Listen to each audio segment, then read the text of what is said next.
ভাঙি যাবে স্টেজ। কি ব্যাপার তোমরা আমাকে মাটির উপরে গোড়াগড়ি খাচ্ছ কেন?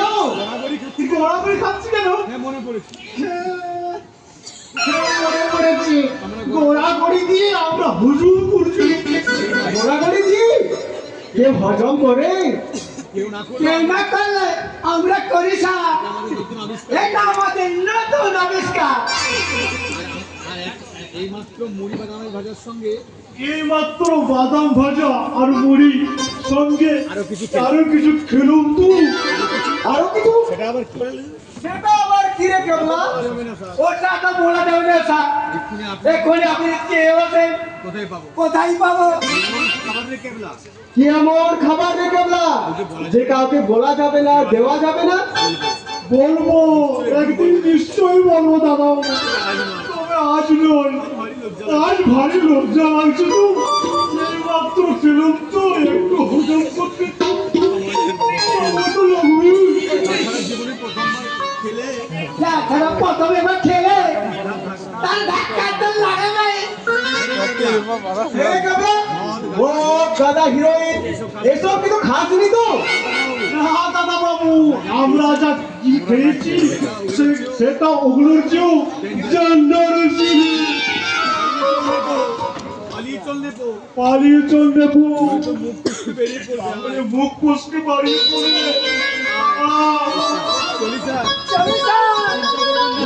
চিন্তা করবেন না,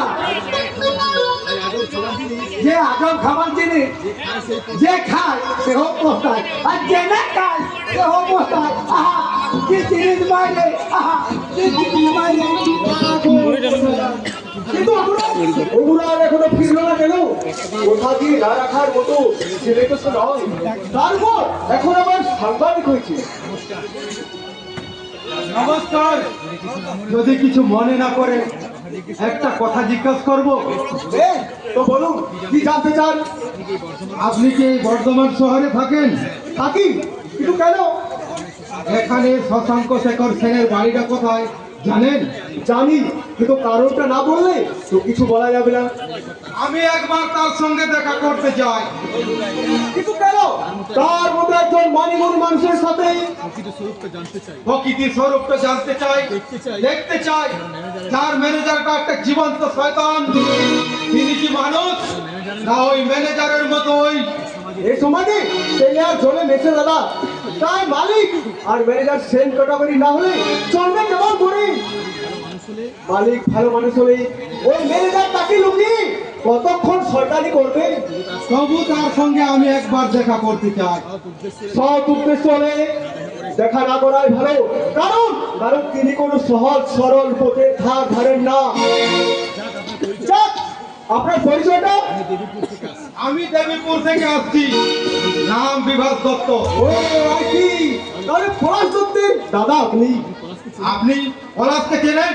তার মানে আপনি শশাঙ্ক শেখর সেনের একমাত্র কুলঙ্গার পুত্র সুকান্ত সেন। কি আপনার সামনে অনেক কিছুই বলে ফেললাম। কি লজ্জার কথা। লজ্জায় মাথা নিচু না করে দীপ্ত যদি মাথা উঁচু করে কথা বলুন না। মানে যে জমিদারা জোর করে রাইসিং করতে চাইছে সেটা আপনার ব্যাপার, তাহলে নিজেকে সামুকের মতো গুটিয়ে রেখেছেন কেন? দেখুন সুকান্ত বাবু, থানা পুলিশ পার্টি সবাই টাকার তালে নাচে। আপনার বাবার টাকা ওদের মুখে লাগাম পরিয়ে দিয়েছে, তাই আমাদের মতো গরিব চাষিদের পাশে দাঁড়িয়ে সত্যি কথা বলবার কেউ নেই। আছে বিভাস বাবু, আজ এই দেশের বুকে শেষ কথা বলে জনগণ। তাই আপনার ইচ্ছা শক্তি থাকলে আমার বাবার এই অর্থ বলতে আপনার জনগণ বিদেশে গুলিয়ে দেবে। তা হয়তো দেবে, কিন্তু আপনি হঠাৎ বাবার বিরুদ্ধে এভাবে? বাবা এবং ছেলের মত ও পথ সবসময় এক হবে তার কোনো গ্যারান্টি আছে? আজ নেই। তার প্রমাণ এই দেশে ঘুরে ঘুরে আছেন। যেমন দৈত্যকুলে জন্মেছিল প্রহ্লাদ। এত কিছু দিলেও নীরব আছেন করো। গ্রামে ফিরে যান, গ্রামে ফিরে গিয়ে গরিব মেহনতি মানুষের সংগঠিত করুন। যারা আপনার পাশে থাকে ওই সরকার এত প্রচার ভগবান আপনার কেশাগ্রহ স্পর্শ করতে পারবে না। স্যার, আপনার কথা মতো আমি ফিরে যাচ্ছি আমি গ্রামে ফিরে যাচ্ছি। যাবার আগে তবে যাবার আগে এই দত্তকুলের প্রহ্লাদ রূপী আপনাকে এই দেবীপুর গ্রামে আমন্ত্রণ জানিয়ে যাচ্ছি। কথা দিন, আমাদের দেবীপুর গ্রামে আপনি একবার অন্তত যাবেন। শুধু যাবো না বিধানবাবু, সেখানে আপনার পাশে দাঁড়িয়ে হাতে হাত রেখে গরিব মেহনতি চাষিদের উদ্দেশ্যে বলবো, মেহনতি চাষির কাছে নত করে পোলাম, তার ঘামে দেশ বাঁচে, বাঁচে আমার গ্রাম। ভোরের আলোয় মাঠে নামে সেই নীরব প্রাণ, ধান কাটে সে হাসি মুখে, কষ্ট লুকায় বুকে। অন্নদাতা চাষিরে ভাই দিওর সম্মান, মেহনতি চাষির কাছে তার নত করি প্রণাম। নাট্য যাত্রার মঞ্চাজ উঠুক তার গান।